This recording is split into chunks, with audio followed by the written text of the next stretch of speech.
another King James shall be crowned, this head of mine shall go off. And before that day comes, there will be a great deal of bloodshed. He is no king, but City of Women is a piece for choir, electronic sound and percussionist, and it's an attempt to convey some of the lesser-known women and some of the better-known suffragists who did so much to advance women's freedom over the last 500 or 600 years.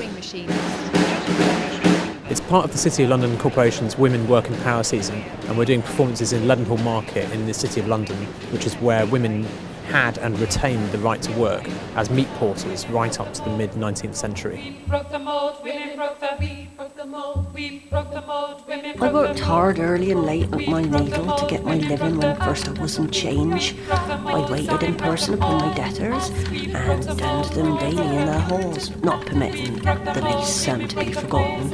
I've drawn on research from collaborator Veronica Horwell, and we've been really impressed by some of the lesser-known stories of women who defied the odds and broke the mould in different ways, and who showed extreme bravery and courage to persist in their careers and in their ways of life.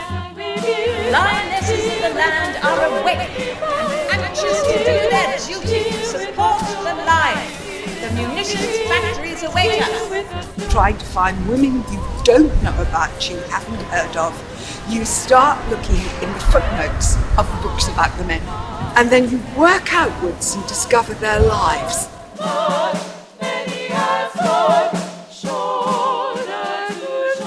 Once that had been uncovered, you could start working backwards and outwards to realise that 55% of the city was female. Not just protesting, but actually working, actually powering the place.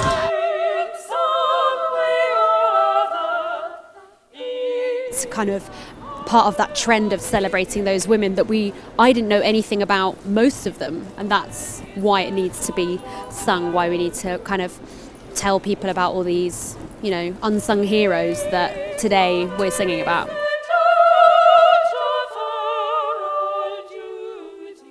The really important part is to hear the voices from the past, and for preference to hear them exactly where they were once heard. no man has ever got the better of my tongue, though many have got the worst of it. It's important that it is a choir of women, but I love the fact that it's with the percussionists.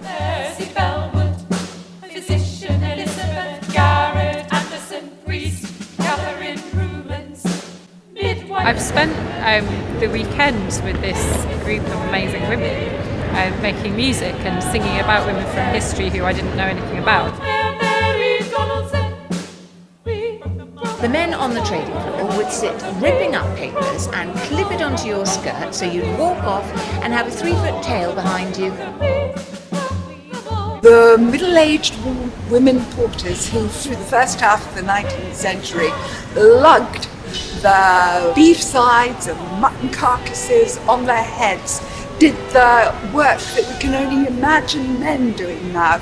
And it was their work, and it was here in Leadenhall Market.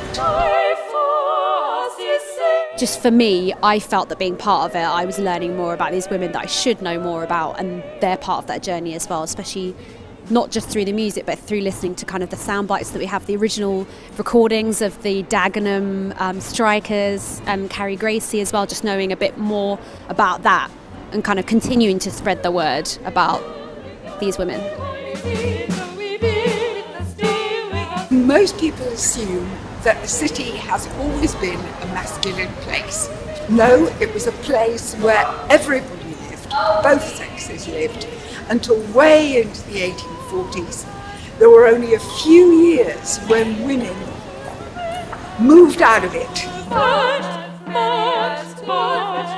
We sound angelic and we want to get our message across in those words, but we want to make a noise about it to say that actually some of the things that are still going on are not okay. It is unacceptable to talk to your senior women like that. It was very, very exciting because you just think of the city as a really masculine space, a place where men do stuff and have done forever. So to have all these women's voices dragged out of history, borrowed from the archives, stories of anger, stories of enthusiasm, stories of opportunity, and then put together with this beautiful music, a small and intent choir and a percussionist, was really quite magical.